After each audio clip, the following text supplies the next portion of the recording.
Hey guys, it's Heather, your OC Jamberry girl, bringing you the much anticipated video on beef bone broth. Today, we're going to be making broth out of bones like these.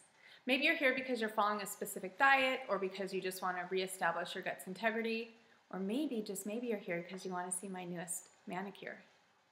Carmen Ombre. Aren't they cute? Okay, let's get started. Okay, so let's talk about what you need to make this nourishing brew.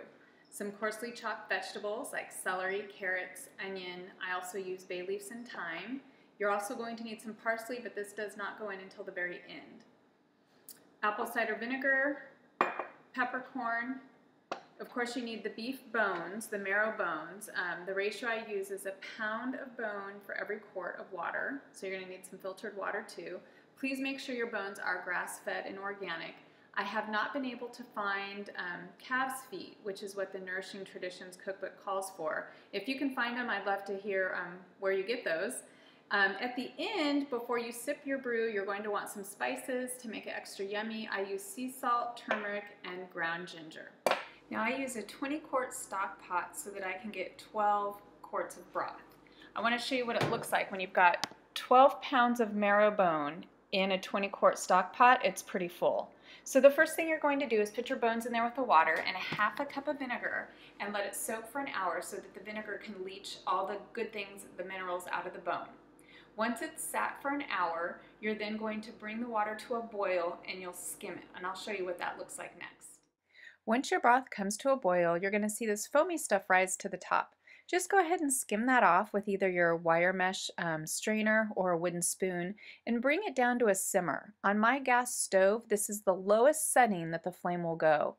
At that point, you'll add in your fresh veggies, again, and spices. Don't put the parsley in yet. You save that until the very end.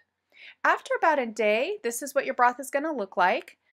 And I let my broth brew for between 60 and 70 hours. 10 minutes before I'm ready to turn off the flame, that's when I'm going to add my parsley. So you let that go for 10 minutes and then turn off your flame. I let my broth cool for about an hour or two just so that during the next part I don't risk burning myself.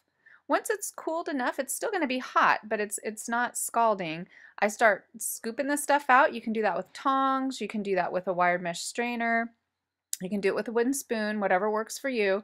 Double bag it, check those bags for holes. This is when it's going to be greasy, guys, so make sure you're wearing that apron or your dedicated bone broth shirt. You're just going to, again, get everything out that you can to make it easier during the pouring stage.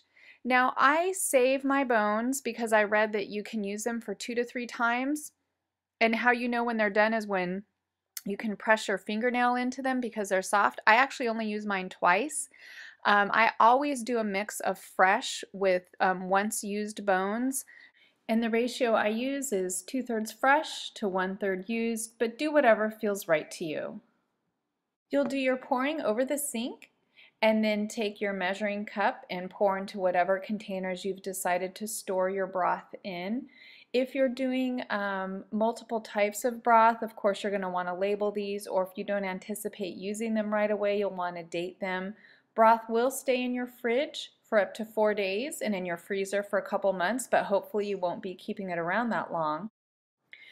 Once you've poured your broth, move it to the top shelf of your refrigerator until it's cool, then you can move it to your freezer. Once your broth has cooled, you'll notice a layer of fat, and this is why I like to use the wide mouth containers. You can just pop that off, use it for pan frying some veggies, or throw it in your compost bin, or if you must, just toss it in the trash. Okay guys, so that's it. In about 3 short days, you're going to have an amazing liquid, and if you're like me, you're going to wonder, how did I ever live without this? When you're ready to enjoy it, just heat it up. Don't forget those yummy spices. Pour it in your favorite coffee mug, and enjoy. If you found this video useful, I'd appreciate it if you like it by clicking the thumbs up sign down below. Feel free to leave me comments or email me. Thanks so much for watching.